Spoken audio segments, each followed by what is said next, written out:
"I," the child cried, trying to crawl up out of the bicycle basket.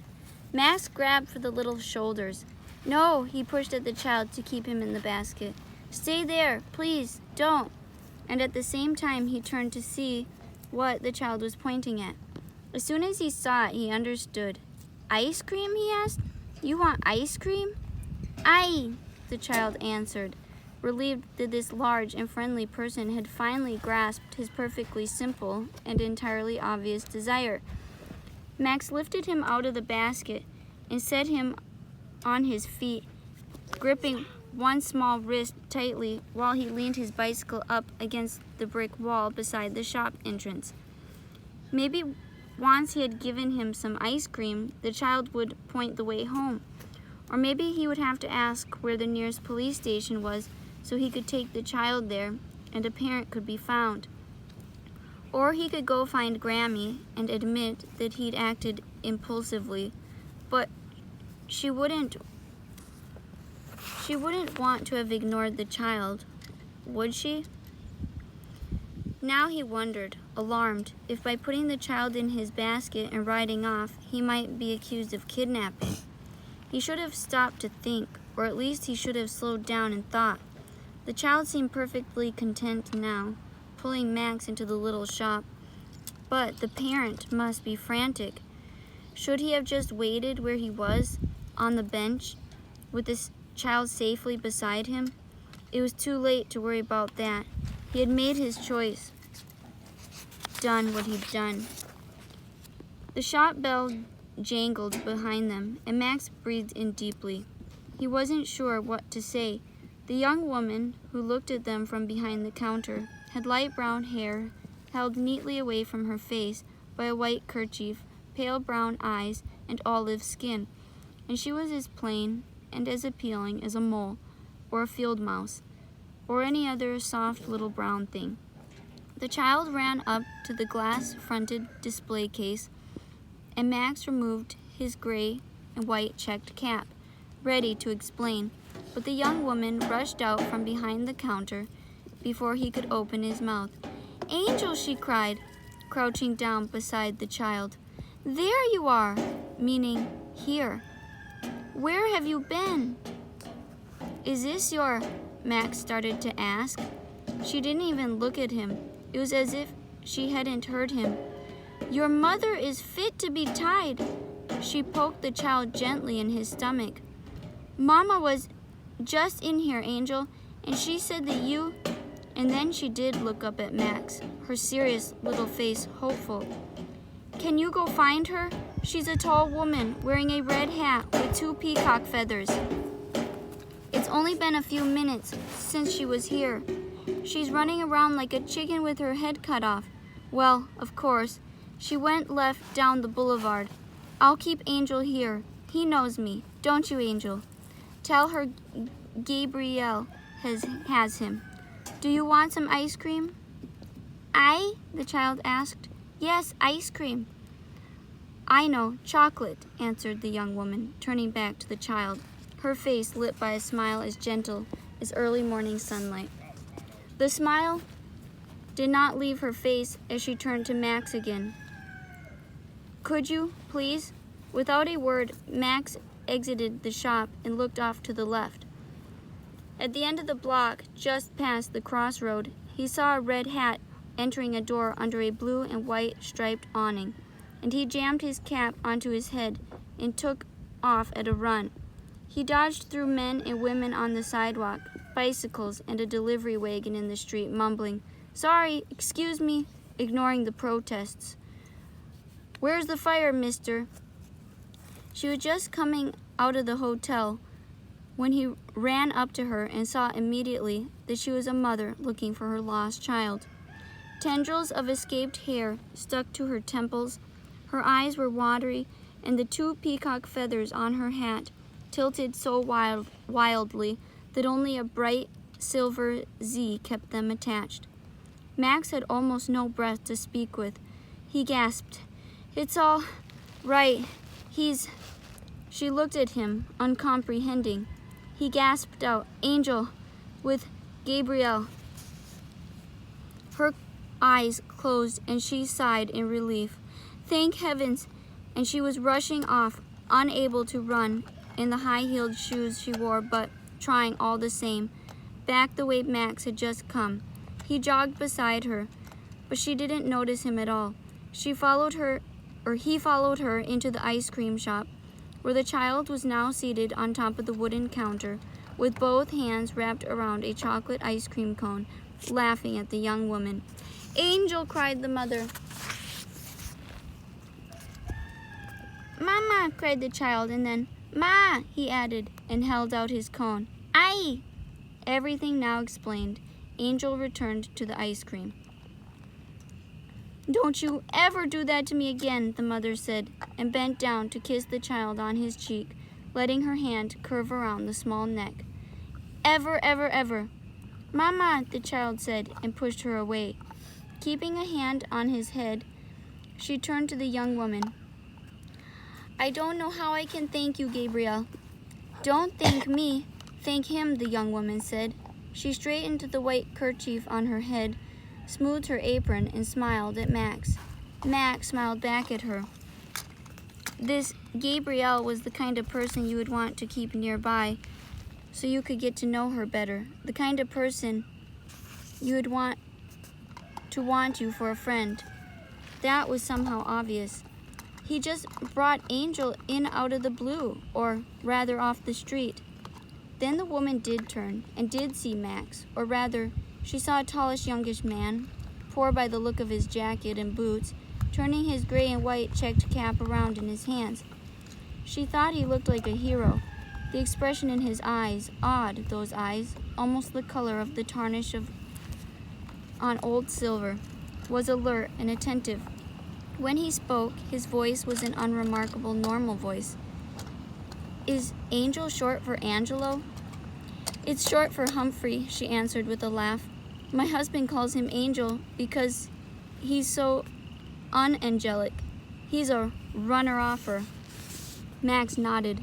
Yes, ma'am, I did notice that. It's the second time this week, she said, but the other time was out into our own garden.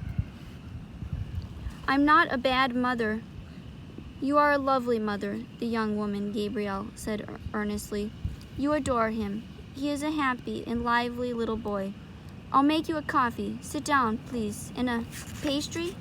The woman set her purse on one of the 4 small tables and began to take off her gloves. Look at my hands, she observed. They're shaking. You naughty boy. You come right here until Mama feels calmer. She picked up Angel Humphrey, dripping ice cream cone and all, and sat him on her lap. She looked up at Max. Thank you. I don't know how to. Won't you join me? Well, he hesitated. He had to continue looking for employment, and he had to be back at home by 3 to meet his tutor. Please, you have to, the mother told him. How else can I gather my wits to thank you properly? Please? Gabrielle has the lightest touch with pastry in the entire city. Gabrielle, bring us 2 of the almond croissants and coffee for, what's your name? She asked, turning back to Max, who was hovering beside the table, making up his mind. Angel Humphrey paid no attention to anything but his ice cream. Do sit, she insisted. Give me a chance to calm down. I was so frightened. When I think how excited we were when he started walking, those first steps. She laughed again and straightened her hat. She wore rings on both hands, and when she gestured, jewels flashed and glittered in the sunlight coming through the shop window. Her hands moved now back from her hat down to her son's narrow shoulder, which she gently rubbed. Unless you'd rather have ice cream. No, thank you, ma'am, said Max. There's chocolate on your shoulder, he told her. Double fudge. It's the only flavor he'll eat. But who are you? Max, said Max. He didn't want to reveal his last name. And at that moment, Gabrielle put 2 cups of coffee and 2 croissants down on the table. So he didn't have to. The mother did not introduce herself. You didn't introduce yourself to poor people, even if they had just returned your wandering child.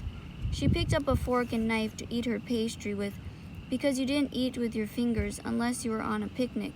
She had an awkward time of it with Angel Humphrey on her lap, but she managed.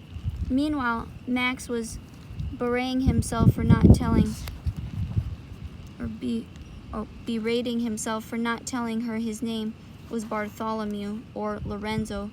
Now he'd missed his chance, so he should have thought faster.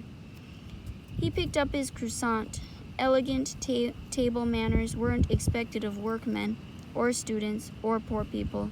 He knew and took a bite. He let the taste spread around his mouth and forgot to be cross with himself. "This is really good," he said, first to his hostess and then turning to Gabrielle, who had retreated behind her wooden counter. "This is really good." Gabrielle smiled her gentle smile. She was used to this reaction.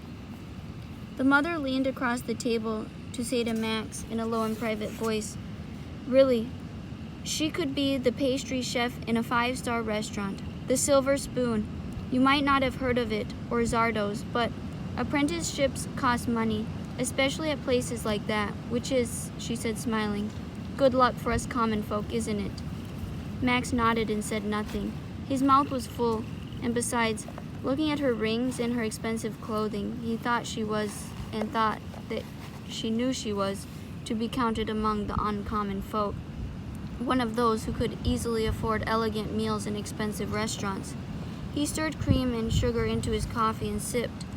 "Well," the mother said then, opening her purse, taking out a bill. Was it a 20? It might be a 50, Max thought, but he didn't like to stare at money, and passing it over to him. "I don't know how to thank you, but I hope this—" "Thank you, ma'am," Max said, just as humbly grateful as the poor farmer, who would have been if the miser had agreed to part with one of his herd of cows. Most generous it was, in fact, exactly that. The bill was a 50. "Not at all. You must have been pretty clever to get him here, and patient. I think you were kind to my angel as well. There isn't money enough in the world to pay for all that." She smiled teasingly at him, then, mocking herself, said, "Now, if you would just tell me how to keep him from being such a runner-offer, I'd be in your debt forever." Still smiling, she stood up, setting Angel Humphrey on his feet. The little boy pulled to get free of her hand, but she held him fast. "Put it on our bill, Gabrielle." "Already done. Thanks again. Max, I really mean it." Max stood up too. He said, "A leash." "What?" The mother was distracted by her son, who was yanking her arm and crying, "Dada, Dada!" "If you had a kind of leash like people do for their dogs when they take them for a walk." "Take them for walks?" Max said. The mother sat down again, overwhelmed, but not so overwhelmed that she let go of her son's hand. "Mama," he protested, pulling at her. He looked at Max for help. "Ma?" Neither his mother nor Max paid any attention to him. "That's brilliant," the mother said. "Maybe a leash with a chest harness," Max went on. "A leather worker could probably make one with no trouble." Actually, he agreed that it was brilliant. He was quite pleased with himself. This was what he was really good at, solving problems. He wished there was a job for a problem solver. And until I have it, I can use scarves, which will be soft and comfortable. "I have plenty of scarves," the mother said. "What kind of work do you do?" she asked him. "And where do you live?" 5 Thieves Alley in the old city," Max said, confident that she wouldn't know the area, or the street, or the house. "Because if you're looking for work, I can recommend you to my friends if they need a handyman," she said. "Or to anyone who has lost a child," she laughed, laughing at herself, "to pay you back, to thank you." "I'm going straight to the saddlery," she told him, rising again and swinging Angel Humphrey up into her arms, where he squirmed to be allowed to escape. "A saddlery will know where I can have such a leash made right away, so I won't ever lose my boy again." "Oh, that was naughty of you, Angel, but it's all turned out for the best, hasn't it? Isn't life wonderful?"